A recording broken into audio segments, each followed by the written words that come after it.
नमस्कार दोस्तों, स्वागत है आप सभी का टारगेट जीएस में। आज हम बात करेंगे भारतीय संसद के बारे में। आज हम भारतीय संसद के बारे में बात करेंगे।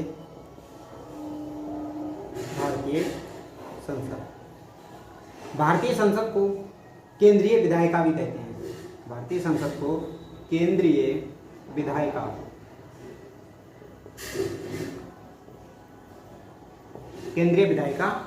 भी कहते हैं। यदि हम बात करें भारतीय संसद के अंगों की, तो भारतीय संसद के 3 अंग होते हैं: लोकसभा, राज्यसभा और राष्ट्रपति का कार्यालय। राष्ट्रपति का कार्यालय।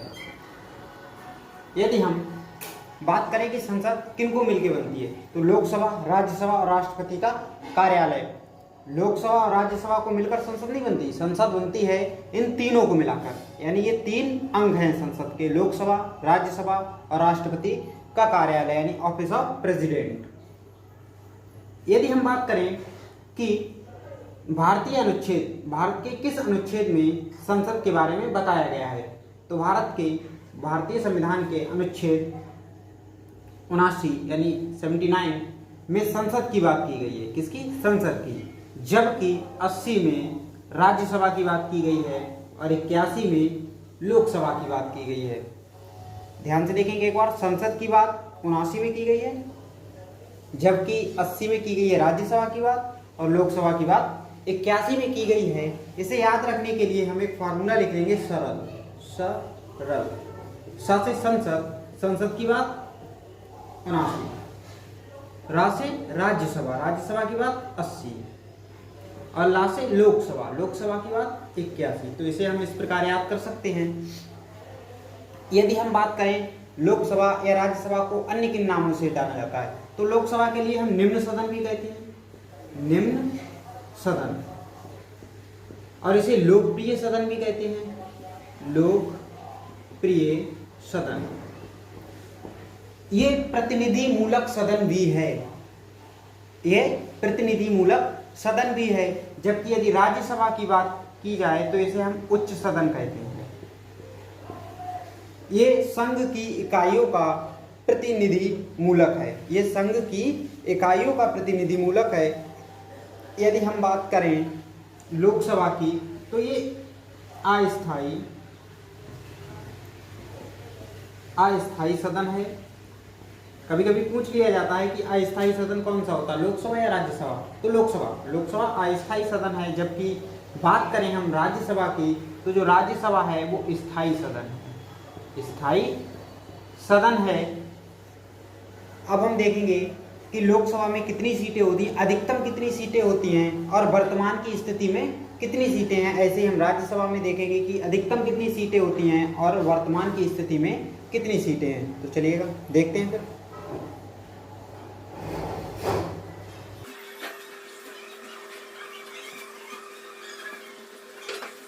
यदि बात लोकसभा की जाए तो अधिकतम सीटें 550 प्लस 2। ये 2 कौन सी सीटें? ये 2 हैं राष्ट्रपति जी द्वारा मनोनीत सदस्य, जो कि आंग्ल भारतीय समुदाय से होंगे, यदि अब हम बात करें वर्तमान की स्थिति में, तो वर्तमान की स्थिति में जब देखा जाएगा तो वर्तमान में हैं 545 सीटें, 545 सीटें, जिसमें से 543 प्लस 2 यानी ये 2 हैं आंग्ल भारतीय समुदाय से मनोनीत सदस्य। किसके द्वारा? राष्ट्रपति जी द्वारा। अब 530 राज्यों से हैं, 530 राज्यों से निर्वाचित सदस्य हैं, जबकि 13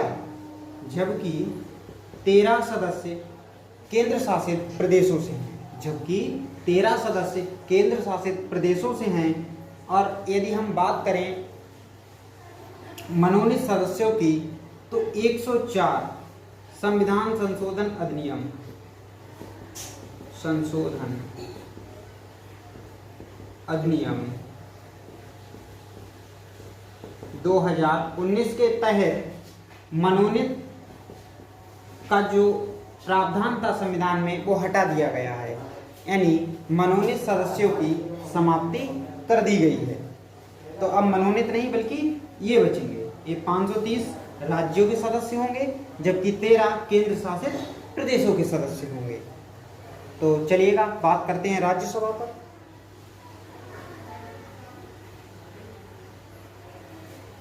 यदि बात राज्यसभा की जाए तो राज्यसभा में अधिकतम संख्या सीटों की अधिकतम संख्या वर्तमान में देखा जाए, अधिकतम संख्या 250 है। यदि वर्तमान में देखा जाए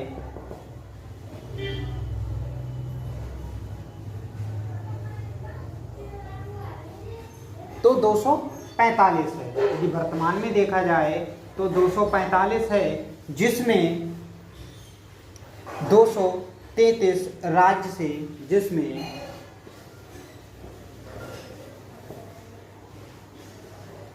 233 सदस्य राज्यों से, जबकि 12 राष्ट्रपति जी द्वारा मनोनीत होते हैं। 12 राष्ट्रपति जी द्वारा मनोनीत होते हैं। तो चलिएगा समझते हैं एक एक करके कि लोकसभा की सदस्यता के लिए क्या योग्यता चाहिए या राज्यसभा के सदस्य बनने के लिए क्या योग्यता चाहिए। देखते हैं। लोकसभा, यदि हम लोकसभा की बात करें, यदि हम लोकसभा की सदस्यता के लिए योग्यता,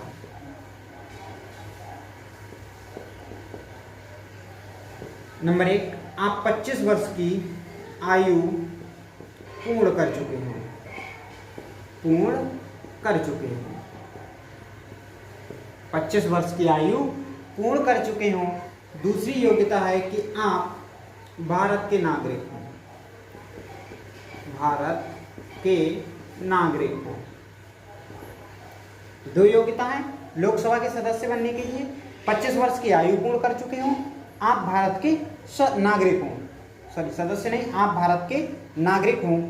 अब हम बात करेंगे लोकसभा के कार्यकाल व निर्वाचन के बारे में। तो चलिए देखते हैं। इससे बनने वाले सभी प्रश्न कवर हो जाएंगे। तो देखिएगा, यदि हम बात करें लोकसभा के कार्यकाल की,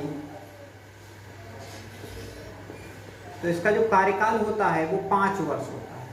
इसका कार्यकाल 5 वर्ष होता है। इसके जो सदस्य होते हैं वो जनता द्वारा निर्वाचित होते हैं। इनके जो सदस्य होंगे, पूछ लिया जाता है कि कौन से सदन के सदस्य जनता द्वारा निर्वाचित होते हैं, जनता द्वारा निर्वाचित होते हैं, तो लोकसभा के सदस्य जनता द्वारा निर्वाचित होते हैं। ध्यान रखेंगे, लोकसभा के सदस्य जनता द्वारा निर्वाचित होते हैं। अब बात आती है लोकसभा के जो अध्यक्ष होते हैं और उपाध्यक्ष होते हैं, उनकी नियुक्ति कौन करता है। इन्हें तो जनता चुनती है सदस्यों के लिए, तो उनकी नियुक्ति कौन करता है। तो लोकसभा अध्यक्ष व उपाध्यक्ष, मतलब लोकसभा के उपाध्यक्ष, लोकसभा अध्यक्ष व उपाध्यक्ष की नियुक्ति लोकसभा के सदस्य ही करते हैं। यानी लोकसभा के जो सदस्य होंगे वही लोकसभा के अध्यक्ष व उपाध्यक्ष की नियुक्ति करेंगे। लोकसभा की कार्यवाही की यदि बात की जाए कि कब हम लोकसभा की कार्यवाही शुरू कर सकते हैं, लोकसभा की कार्यवाही शुरू करने के लिए कम से कम 1/10 सदस्य चाहिए। यानी इससे यदि कम होंगे तो हम लोकसभा की कार्यवाही शुरू नहीं कर सकते। हाँ, यदि इससे ज़्यादा होंगे तो हम कर सकते हैं। जैसे 1/10 से मतलब है यदि 100 सदस्य हैं तो इनका 1/10 कितना होगा, 10। यदि 100 सदस्य हैं तो उनमें कम से कम 10 सदस्य उपस्थित होने चाहिए। यदि कुल सदस्य कितने हैं, 100 में से कितने, कम से कम 10 सदस्य उपस्थित होने चाहिए। यदि 10 सदस्य से कम होंगे 9, तो कार्यवाही हम शुरू नहीं कर सकते। हाँ, यदि 10 होंगे तो कार्रवाई कर सकते, 10 से ज़्यादा होंगे तो कर ही सकते हैं। अब कुछ महत्वपूर्ण प्रश्न देख लिए जाएं जो इस पर बनते हैं।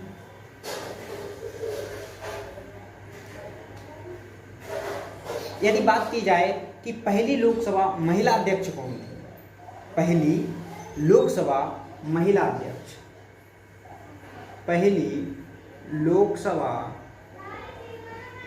महिला अध्यक्ष कौन थी, महिला अध्यक्ष, ये कई बार प्रश्न पूछा जा चुका है और ये पूछा भी जा सकता है।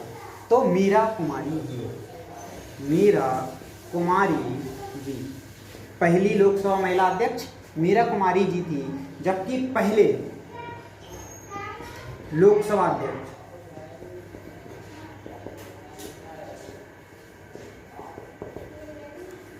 जीवी मावलंकर जी। ध्यान से देखेंगे, पहली लोकसभा महिला अध्यक्ष की बात की जाएगी तो मीरा कुमारी है, जबकि पहले लोकसभा अध्यक्ष जीवी मावलंकर जी थे। यदि हम बात करें इस समय यानी वर्तमान की स्थिति में लोकसभा के अध्यक्ष कौन है, तो ओम बिरला, ओम बिरला जी हैं। अब हम बात करते हैं राज्यसभा के बारे में। राज्यसभा तो सबसे पहले हम देखते हैं कि इसका कार्यकाल कितना होता है।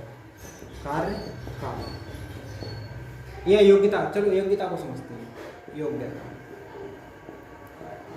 यदि योग्यता की बात की जाए, राज्यसभा के सदस्यों की योग्यता की बात की जाए तो पहली योग्यता है कि वे 30 वर्ष, ये प्रश्न बहुत पूछा जाता है, 30 वर्ष की आयु पूर्ण कर चुके हैं। लोकसभा की सदस्यता के लिए जरूरी है कि वह 30 वर्ष की आयु पूर्ण कर चुका हो, जो भी व्यक्ति सदस्यता लेना चाहता है। नंबर 2, वह भारत का नागरिक हो, वह भारत का नागरिक, वह भारत का नागरिक हो। ध्यान से देखेंगे, लोकसभा के लिए LS मतलब लोकसभा के लिए 25 वर्ष, जबकि यदि बात करें हम RS यानी राज्यसभा की तो इसके लिए 30 वर्ष, बस इसी में अंतर है। उसका चुनाव किसके द्वारा होता है? लोकसभा के सदस्यों का, जनता द्वारा। इनका जनता द्वारा नहीं होता, अभी बताएंगे किसके द्वारा होता है चुनाव की।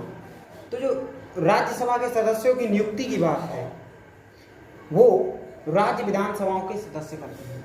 राज्यसभा के सदस्य तो राज्य विधानसभाओं के सदस्य करते हैं। इनकी नियुक्ति कौन करते हैं? राज्य विधान सभाओं के सदस्य। क्लियर है? इनकी नियुक्ति राज्य विधानसभाओं के सदस्य करते हैं। यदि बात की जाए इनके कार्यकाल की, तो इनका जो कार्यकाल होता है वो 6 वर्ष का होता है। कार्यकाल 6 वर्ष का, 6 वर्ष का होता है इनके अध्यक्ष और उपाध्यक्ष की। बात यदि अध्यक्ष की हो तो इनका जो अध्यक्ष होता है वो उपराष्ट्रपति, इनका जो अध्यक्ष होता है वो उपराष्ट्रपति होता है, जो कि पदेन अध्यक्ष होता है। कैसा? पदेन अध्यक्ष, यानी उपसभापति का चुनाव राज्यसभा के सदस्य करते हैं। जैसे अध्यक्ष या हम कह दें सभापति, सभापति कौन है? उपराष्ट्रपति। अब सभापति या अध्यक्ष तो मिल गए, तो उपाध्यक्ष कहाँ से? उपाध्यक्ष का चुनाव राज्यसभा के सदस्य करते हैं, राज्यसभा के सदस्य करते हैं।